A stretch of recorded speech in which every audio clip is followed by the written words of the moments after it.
Processus électoral en République démocratique du Congo. Nous allons essayer d'en parler.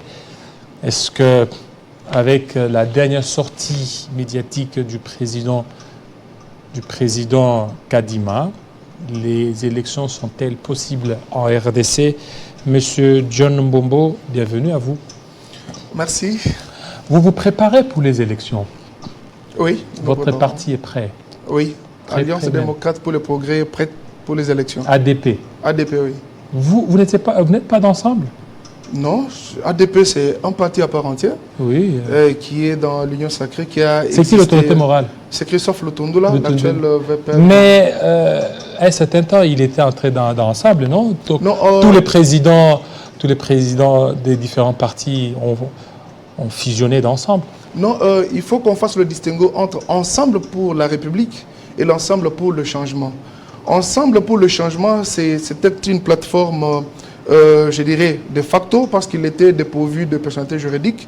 Il regroupait des partis politiques et même des personnalités politiques qui avaient pour Moïse comme étant candidat au président de la République. Tandis qu'Ensemble pour la République, d'ailleurs, c'est un parti politique qui venait de naître. Mais ADP à son temps, vous savez que lorsque nous étions tous dans l'opposition, on tenait à tout prix à ce qu'il y ait de l'alternance. Et G7, qui était une plateforme politique, qui s'était mis en une plateforme électorale, s'est retrouvé dans Ensemble pour le changement. Mais avec l'évolution de la politique, eh bien, ADP est resté parti politique en tant que tel, et nous évoluons et nous ne faisons pas partie des forces katombistes. Donc là, vous aviez... Pourquoi ces revirements? Parce que vous avez eu le poste? Il n'y a pas eu de revirement. D'ailleurs, quel revirement? Parce que Katumbi a beaucoup plus misé sur vous, sur votre autorité morale. Christophe Lutundula, c'est parmi les classiques des Katumbi. Si aujourd'hui ils peuvent tourner les doigts à Katumbi, c'est que c'est... Non, mais je ne sais pas, qu'est-ce qu'on n'entend pas tourner le doigt à Katumbi. La transhumance au niveau de... Non, la transhumance dans l'autre camp, oui. Mais pas et chez vous, c'est pas la transhumance. Vous savez que... Mais quand vous quittez Katumbi, c'est je m'excuse, permettez-moi... Allez-y. Lutundula a toujours prôné pour la moralité politique. Il a toujours dit nous devons moraliser la sphère politique.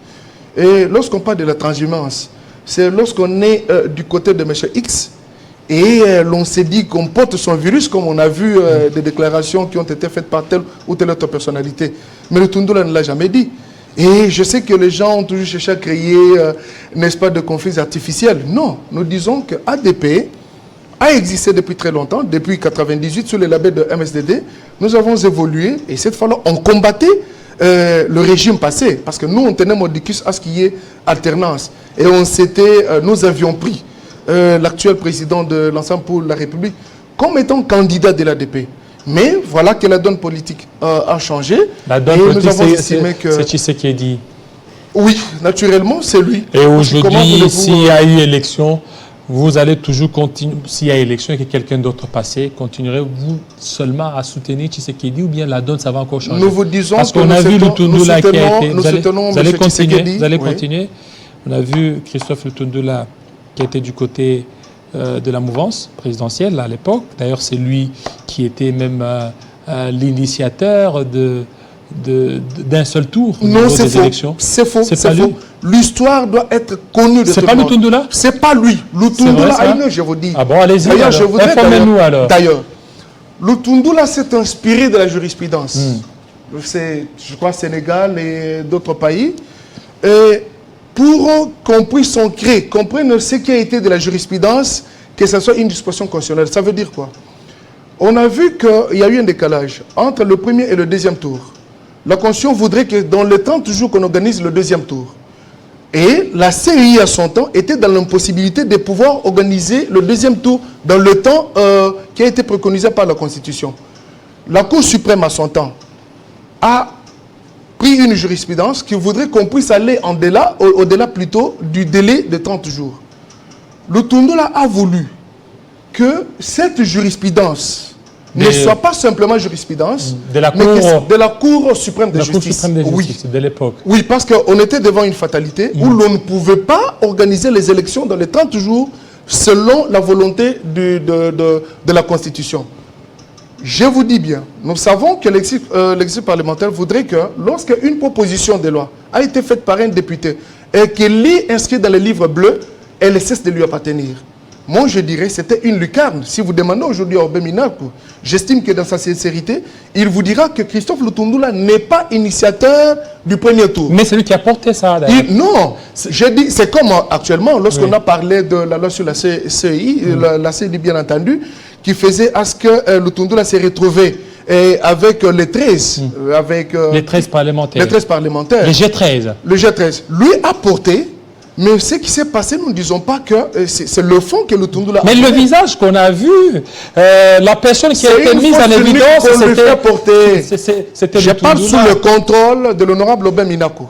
S'il peut passer à la télé 50 vous dire que ce n'est pas Lutundula. D'ailleurs, je fais confiance à son honnêteté par rapport à ce que Lutundula a eu à faire à son temps. C'est connu. Et la motion là, c'était une motion Lutundula. L'objectif principal n'était pas de transformer le deuxième tour en un seul tour non plus. Ils se sont servis de la lucarne pour torpiller tel qu'il... Vous voyez, avec la majorité. Torpiller. Je dirais torpiller parce que Parce jusqu'à ce il jour... était de la majorité. Jusqu'à ce jour, il a toujours dit qu'il n'aimait pas un seul tour. Pourquoi? Parce que vous avez un chef de l'État qui n'est pas aujourd'hui dans une légitimité légendaire telle que connue. Parce que lorsqu'on parle de deux tours, il faudrait que celui qui passe, qu'il ait quand même la majorité. Mais vous voyez, on a 39 fois. Et nous savons même la ratio légis. Le leitmotiv plutôt, c'était parce qu'en 2006, Etienne Tshisekedi n'était pas partant. En 2011, même. Mais lorsqu'on a vu qu'en 2011, il s'est dit qu'il ira aux élections avec ou sans Kabila, ça c'était la déclaration qu'il avait faite avec nos connaissants dans le RASOP. C'est comme ça qu'ils ont dit, il faudrait que nous changeons. Nous allons avec lui bien entendu, mais il faudrait que Kabila, même s'il a 38%, et qu'aujourd'hui on disait que Tshisekedi a 37,9%, eh bien la majorité relative, Kabila va passer. C'était, je dirais, taillé sur mesure. On fait porter une fausse tunique à M. Christophe Lutundula, dont les valeurs politiques sont connues. Il n'a jamais été auteur. Il n'a jamais été auteur d'un seul tour tel que nous les connaissons aujourd'hui. Alors, Christophe Lutundula, aujourd'hui, Christophe Lutundula est au niveau de l'ADP, il soutient la candidature de Félix Tshisekedi. Il le soutient parce qu'il est au gouvernement, il est de l'Union sacrée. On ne peut pas aujourd'hui accepter que vous soyez du gouvernement, mais que vous ne partagez pas le bilan avec celui qui donne l'impulsion. C'est comme ça qu'il est resté... Si Lutundula n'était pas au gouvernement, oui, il quitterait Katumbi. Je ne sais pas si... Qu'est-ce que vous entendez par quitter Katumbi? Nous sommes au niveau des idéaux. Lutundula dit, nous nous sommes battus pour qu'il y ait alternance. Il y en a eu.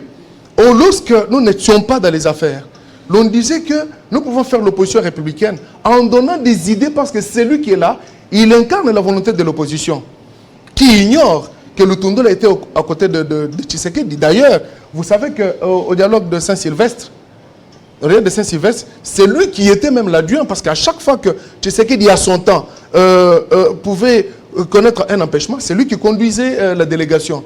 Mais nous savons, il est là, il a gagné les élections. En quelque sorte, c'est la volonté de l'opposition. Pour preuve, parce que moi, je n'aime pas parler des individus, j'aime bien parler, n'est-ce pas, de grandes idées, mais parce que vous me forcez à en parler, je vous l'ai dit.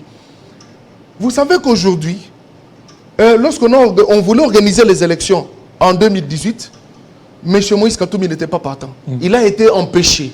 Il y a eu même des condamnations pour des faits qui ne concernaient pas des infractions pour lesquelles on pouvait assortir des condamnations d'une clause d'inéligibilité. Mais on a vu pour une... on parlait de Céliona, mais on vous dit il ne peut pas être éligible. Et on a vu un ministre de justice s'évertuer et prendre la place du procureur de la République pour dire qu'il y aura un mandat de dépôt. S'il va fouler les pieds ici, on va l'arrêter. Il a été empêché. Mais c'est grâce à Félix. C'est pourquoi j'ai dit c'est la volonté de l'opposition. C'est grâce à Félix qu'il a eu le passeport, qu'il est rentré, qu'il s'est occupé de ses activités, de ses affaires. Et nous, au niveau de l'ADP, parce que c'était pour nous notre rêve. On voulait qu'un opposant prenne, comment dirais-je, la responsabilité de la RD Congo. Et l'opposant est là. Pourquoi devons-nous continuer à le combattre?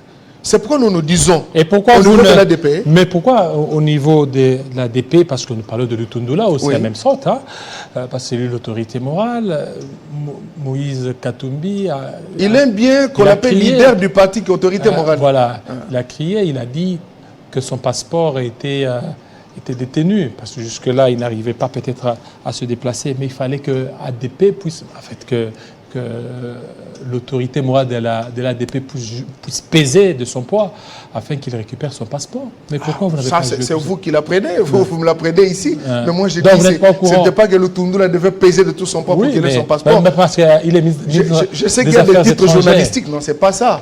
Il est des affaires étrangères. Lorsque Moïse est rentré ici au Congo, moi je me demande si Lutundula était déjà aux affaires étrangères. Si tel est le cas, mais nous savons qu'il est aux affaires étrangères, c'est lorsqu'il y a eu l'union sacrée. Oui, mais là, Moïse actuellement, était déjà ici. son passeport serait détenu.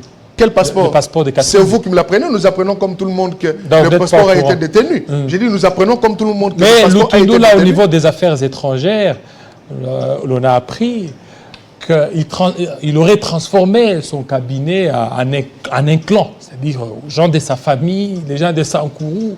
Qu'est-ce qui se passe là-bas? Ça m'étonne. Les affaires étrangères ont 14 directions.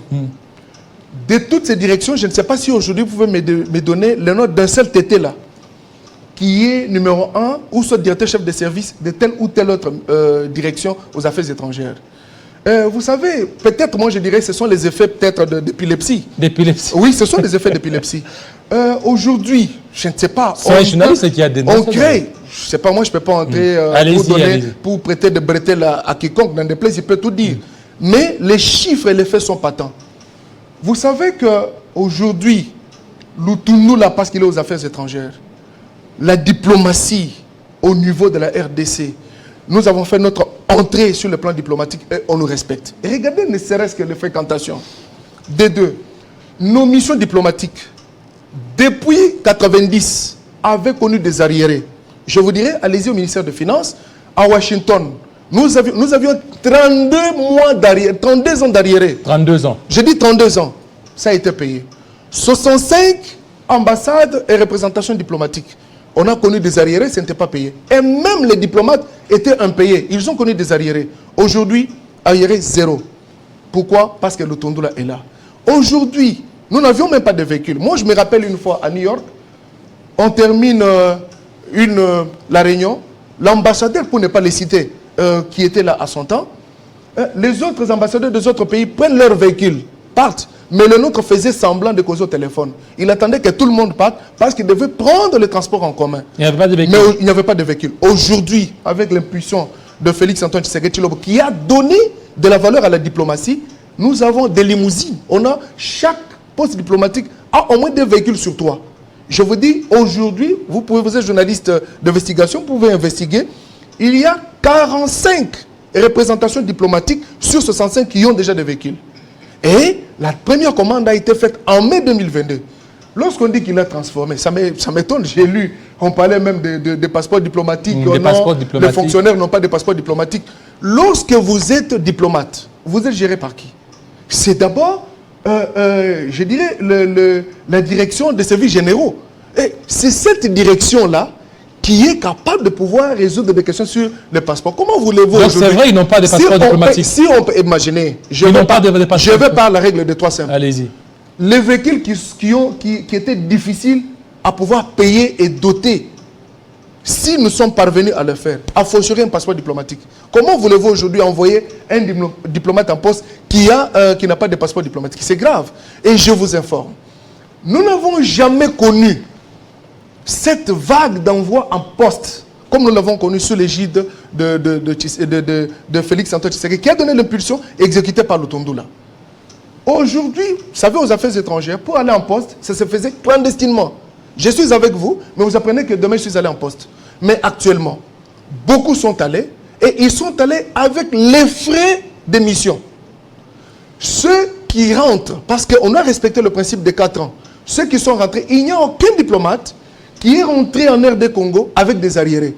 Ils ont eu leurs frais de rapatriement et ils sont rentrés. Mais ça m'étonne qu'on ne voie pas tout ça, qu'on dise qu'il a transformé le cabinet en tété. Le DICAB, il est qui Zénon, pour ne pas les citer. Est-ce que c'est mon tété là? Moi qui suis là, je suis membre du Kassai oriental. Mais s'il y a des tétés là, qui ont de l'intelligence, sur qui peuvent 100%, prouver de la capacité de pouvoir... 97 sont J'aimerais là.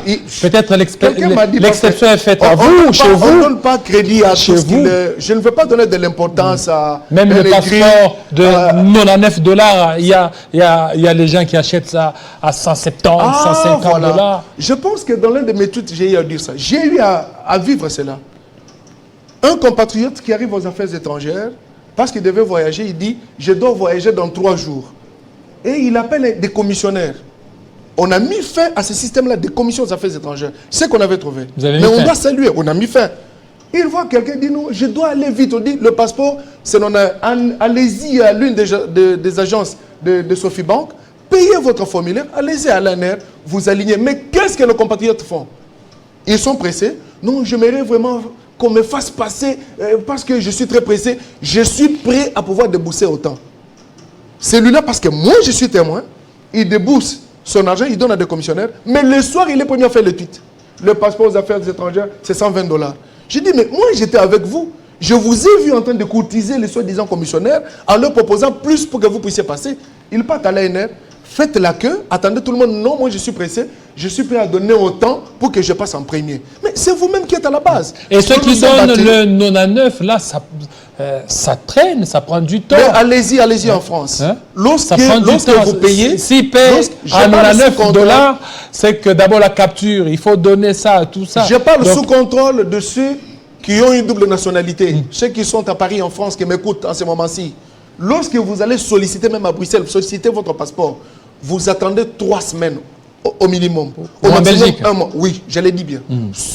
Il y a des Belges qui nous suivent. Hein? Les Belges, les Français, ils peuvent vous dire, ils peuvent ratifier ce que j'ai dit. On attend vos réactions. Et ici, donnez-moi le passeport dans 3 jours, dans 4 jours. Et ce sont ceux-là qui font le forcing et qui sont premiers à décrier. Non, on nous a demandé $200, $300. Oh, le VP m'avait même dit, je mérite qu'on vienne me donner le cas précis. Qu'on me dise que tel m'a exigé autant pour qu'il soit sanctionné. Personne n'est passé. Mais nous voyons les effets d'épilepsie. On passe à la télé pour dire de n'importe quoi et mettre sur le dos du VP, mais c'est grave. C'est la seule personnalité dont l'unanimité est aujourd'hui n'est pas à rechercher. Opposition, majorité, avec la société civile, une diplomatie un peu vacillante, malgré vacillante tout ça. Comment vous étiez dans un isolement diplomatique. Une diplomatie. On a connu. On est en train de voir le Rwanda, un petit pays qui est en train de dicter sa loi. Est-ce que les États-Unis parvenaient à citer le Rwanda? Non seuls les États-Unis et les autres. J'ai dit, est-ce que la France parvenait à citer le Rwanda? Mais aujourd'hui, la France n'a pas cité le Rwanda. La France est venue ici. Vous étiez sous le régime de notification pour l'achat des armes. On a levé. Mais je voudrais que vous commenciez par là pour dire oui, voilà, grâce à la diplomatie, on a levé la mesure. Mais vous me parlez d'une diplomatie vacillante. Mais nous sommes parvenus aujourd'hui à faire en sorte que la communauté internationale accepte ce qu'elle connaissait de tous ces temps. Que réellement, il s'agit du Rwanda. Mais la France ne reconnaît pas. Cette communauté internationale, à part les États-Unis. Oui, la Belgique. À part les États-Unis. La Belgique. Qui reconnaît. La Belgique. Qu'est-ce qu'elle paie, celle-là? Pardon? La Belgique, oui, vous parlez de la Belgique, mais la France... Beaucoup de pays ont condamné. La France... vous aviez reçu le Conseil de sécurité des Nations Unies. Oui. Les membres qui sont venus ici n'ont pas condamné ça c'est bien. Ça c'est bien. N'ont pas condamné les Rwandais. Je ne veux pas... Mais les Africains étaient ici. Les Africains étaient ici. Je parle au nom de l'ADP. Écoutez, la condamnation, nous sommes déjà au maximum de condamnation. Nous avons déjà dépassé cette étape-là. Ce que nous cherchons maintenant, ce sont les sanctions. Et vous n'arrivez toujours pas indirectement, à faire voter. La France a condamné. Indirectement, elle a condamné. J'ai dit indirectement, elle a condamné. Nous évoluons. Vous avez suivi le VP, me dit, maintenant nous sommes à l'étape d'exiger les condamnations. Mais c'est grâce à la diplomatie. Elle est agissante. Et quand ces condamnations, ça risque de ne pas venir. Oui, mais je dis bien, nous sommes en train d'aller étape par étape. Bien sûr, je vous donne raison. Parce que moi, en tant que Congolais, je voudrais que les choses aillent vite. Mais ce n'est pas ça. Nous allons étape par étape. Moi, je vous garantis, ce qui n'avait pas été hier comme condamnation contre le Rwanda, nous l'avons vécu aujourd'hui. Et demain, je vous dis que vous allez vivre les différentes sanctions qui vont tomber sur le régime de Paul Kagame. Voilà, les élections, parce que les élections telles que voulues par le peuple congolais et attendues par ce dernier, jusque-là, il y a encore des tergiversations. Corneille Nangaa rassure. Excusez, pas Corneille Nangaa, Denis Kadima. Denis Kadima rassure. Mais on sait bien que lui-même, Denis Kadima, parlait qu'il y avait un peu de retard de paiement. Est-ce que vous ne voyez pas qu'il y a encore de l'incertitude qui plane? Je pense que la versatilité, ça dépend de l'analyse de tout un chacun. Mais moi, je ne suis pas de ceux-là qui ne voient que du noir. Moi, je reste dans le positivisme. Les élections, c'est d'abord la volonté politique. Est-ce qu'il y a de la volonté politique? J'ai dit oui, il y en a. À la différence du régime passé, lorsqu'on évoquait la question des élections... Vous aimez trop vous comparez au régime passé? Mais oui, mais c'est comme ça. Nous devons avoir des repères. Il faut s'assumer. Nous devons avoir des repères. Essayez de vous assumer. Nous devons avoir des repères pour voir si réellement il y a eu changement ou pas. Contrairement au régime passé, lorsqu'on évoquait la question des élections, il n'y avait pas de date donnée. L'on vous parlait simplement de la Constitution qui devait être respectée, mais sans donner le contenu. Donc pour moi, c'était simplement des slogans, des phrases qui étaient dépourvues du contenu. Avec Félix Antoine Tshisekedi, il a persisté et signé qu'il y aura bel et bien élection. Nous avons vu, le calendrier est sorti, on a vu qu'il y a des caissements. Même s'il y a un retard, bien entendu, mais quand même il y a des caissements, mais le processus est en train de suivre le bonhomme des chemins. Il y a eu enrôlement, bientôt en clôture, il y aura le vote de la loi sur la répartition de sièges. Attendons voir, mais moi, je vous dis, au niveau de l'ADP, nous nous préparons. Il y a ceux-là qui ne se préparent pas, qui voient déjà leur échec futur, qui commencent à clamer, non, nous admettons ADP avec un seul député. Pardon? Un seul député. Bien sûr, nous en avons deux. Il y a un député provincial qui fait 3. Nous vous disons, nous savons ce qui s'est passé en 2018 pour qu'il y ait ce que nous voyons aujourd'hui à l'hémicycle. Je ne veux pas entrer dans des débats inutiles. Nous constatons qu'il y en a eu deux, bien entendu, mais nous évoluons. Nous changeons de la politique, nous changeons de formule pour que cette fois-ci, nous puissions atteindre des assignations telles que le comité exécutif. Merci. Merci beaucoup, monsieur John. C'est moi qui vous remercie. Voilà. Jonathan Bongia, tout de suite.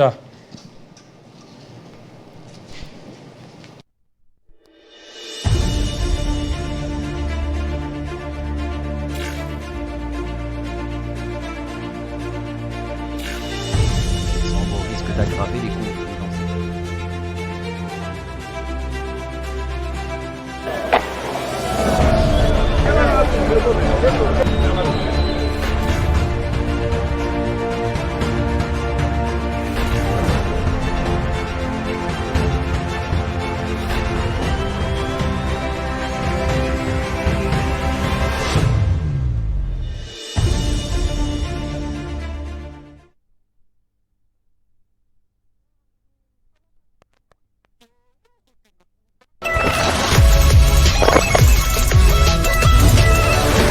Bienvenue dans cette émission Famille et Nation. Parce que nous voulons traiter la famille pour apporter à la nation des citoyens qu'il faut. La nation RDC a besoin de la stabilité. La famille a besoin aussi de la stabilité. Voilà pourquoi nous avons ce programme.